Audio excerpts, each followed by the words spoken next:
धन्यवाद सभापति महोदय, आपने ऑपरेशन सिंदूर जैसे महत्वपूर्ण विषय पर बोलने का अवसर दिया। विशेष रूप से आभार व्यक्त करेंगे हमारे पार्टी के राष्ट्रीय अध्यक्ष श्री चिराग पासवान जी का, क्योंकि आज इस बहस में हम पहली महिला सांसद हैं जो ऑपरेशन सिंदूर पर अपना पक्ष रख रही है, ऑपरेशन सिंदूर के फेवर में बोल रही है। हमको गर्व होता है कि आज ऑपरेशन सिंदूर पर बोलने का अवसर हमको मिला, क्योंकि इतिहास में ऑपरेशन सिंदूर को स्वर्णिम अक्षरों में लिखा जाएगा, क्योंकि विश्व स्तर पर इसने एक न्यू नॉर्मल को स्थापित किया है भारत के लिए। ये न्यू नॉर्मल की जो नींव है वो सदियों पहले रामचरितमानस में लिख दी गई थी, जिसकी चौपाई है, बिनय न मानत जल्द ही जड़ गए 3 दिन बीत, बोले राम सकोप तब भय बिनु होए न प्रीत।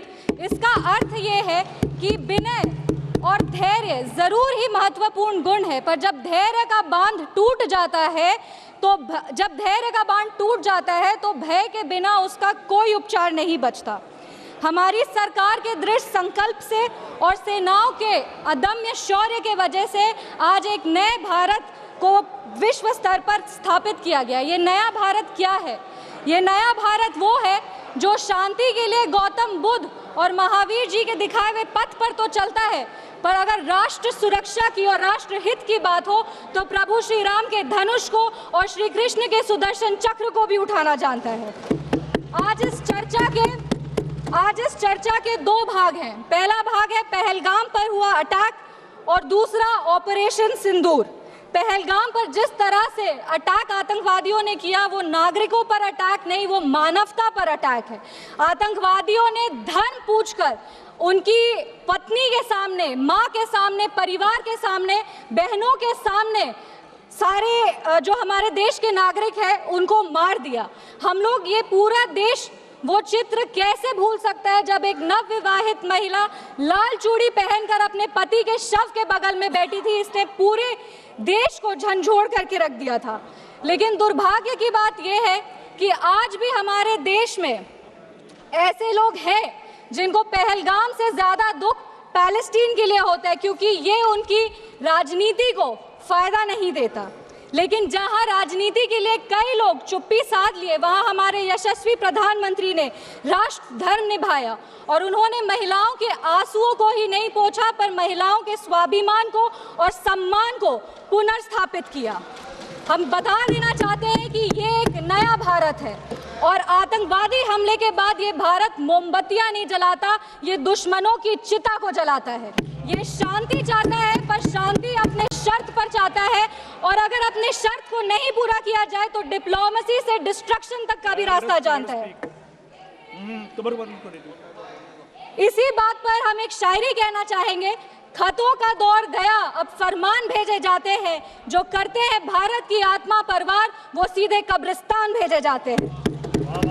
अभी अपने कांग्रेस के साथियों का बात सुन रही थी और वो कह रहे थे कि 1971 में इंदिरा गांधी ने ये किया है, 1971 में इंदिरा गांधी ने वो किया, पर वो कभी भी 1971 का क्रेडिट बिहार के बेटे जगजीवन राम जी को नहीं देते हैं, जो तब के रक्षा मंत्री थे।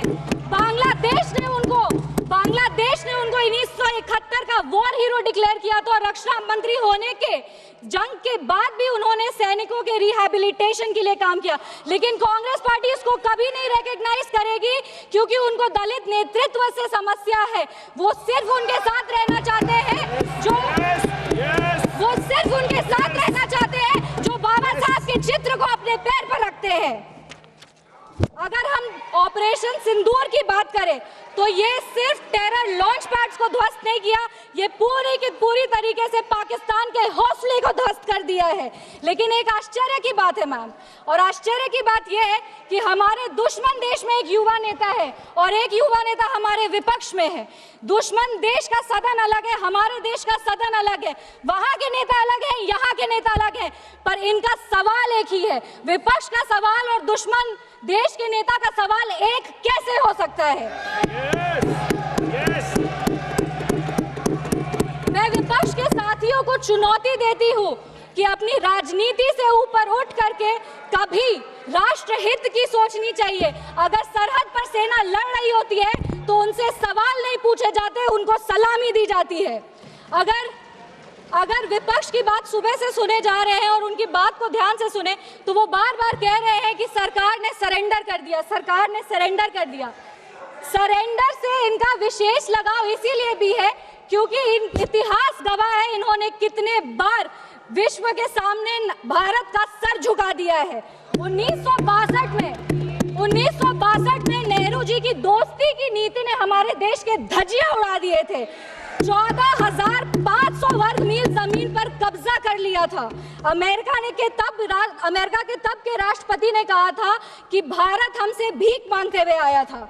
1971 में वेस्टर्न मीडिया ने प्रधानमंत्री के बारे में जो भी कहा हो, उन्होंने हमारे देश के बारे में, भारत के बारे में कहा कि भारत एक धोखेबाज देश है और भारत नागरिक धोखेबाज लोग हैं।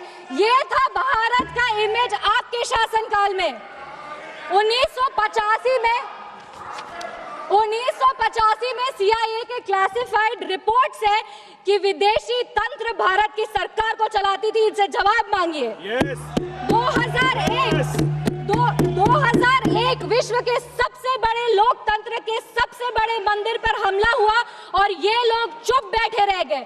2008 मुंबई अटैक, पूरी तरीके से देश को झकझोर दिया गया, पर इन्होंने कभी नहीं जवाब दिया। अगर आज आतंकवादियों को जवाब दिया है तो वो हमारे यशस्वी प्रधानमंत्री श्री नरेंद्र मोदी जी की सरकार ने दिया है। पर इनके राष्ट्रीय अध्यक्ष, कांग्रेस पार्टी के राष्ट्रीय अध्यक्ष कहते हैं कि ऑपरेशन सिंदूर एक छोटा मोटा ऑपरेशन था। ये इनकी विचारधारा का समस्या है। इनको लगता है कि ऑपरेशन सिंदूर एक छोटा मोटा ऑपरेशन था, पर ये इनकी गलती नहीं है। इनकी विचारधारा ये कहती है कि अगर हिंदू धर्म को आगे लेके जाओ, हिंदू धर्म के पक्ष में बोलो तो वो सैफरन टेरराइजेशन है। पर इनकी राजनीति के लिए ये कहते हैं आतंकवादियों का कोई धर्म नहीं होता। ये दोहरा चरित्र क्यों है इनका? आतंकवादियों ने हमारे नागरिकों को धर्म पूछकर मार दिया। हम उनको कहना चाहते हैं कि जिस सनातन को मुगल की तलवार नहीं खत्म कर पाई, जिस सनातन को अंग्रेज की तोप नहीं खत्म कर पाई, उस सनातन को इनकी छोटी मोटी राजनीति क्या खत्म करेगी? आतंकवादियों ने जब हमारे भाई लोग को मारा तो उनको मारने के पहले बोला कलमा पढ़ के सुनाओ। उन नागरिक की बहन होने के नाते, इस देश की बेटी होने के नाते हम उनको महाभारत सुनाना चाहते हैं। महाभारत सत्य और धर्म की लड़ाई जरूर है, लेकिन महाभारत द्रौपदी के प्रतिशोध का भी प्रतीक है। द्रौपदी का बदला महाभारत है और हमारी संस्कृति में है, अगर नारी सम्मान में त्रुटि होगी तो फिर से महाभारत रचा जाएगा। और महाभारत में लिखा है धर्मो रक्षति रक्षतः, जो धर्म की रक्षा करते हैं धर्म भी उन्हीं की रक्षा करता है। विशेष रूप से हम धन्यवाद देंगे हमारे यशस्वी प्रधानमंत्री श्री नरेंद्र मोदी जी का, जिन्होंने ऑपरेशन सिंदूर का नाम ऑपरेशन सिंदूर रखकर पूरी दुनिया को बता दिया है कि एक चुटकी सिंदूर की कीमत क्या होती है। और जिसने हमारी महिलाओं के, इस देश की बेटियों के, हमारी बहनों के सिंदूर को उजागर किया, उसको हमारी सरकार ने, हमारी सेना ने मिट्टी में मिला दिया है। अपने वाणी को विराम देने के पहले बस एक पंक्ति पढ़ेंगे। अगर उसूल पर आए तो टकराना जरूरी है, अगर जिंदा हो तो जिंदा नजर आना जरूरी है।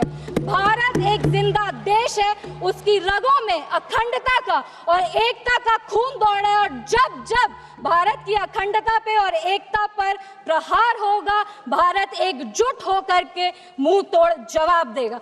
जय हिंद, जय बिहार, भारत माता की जय।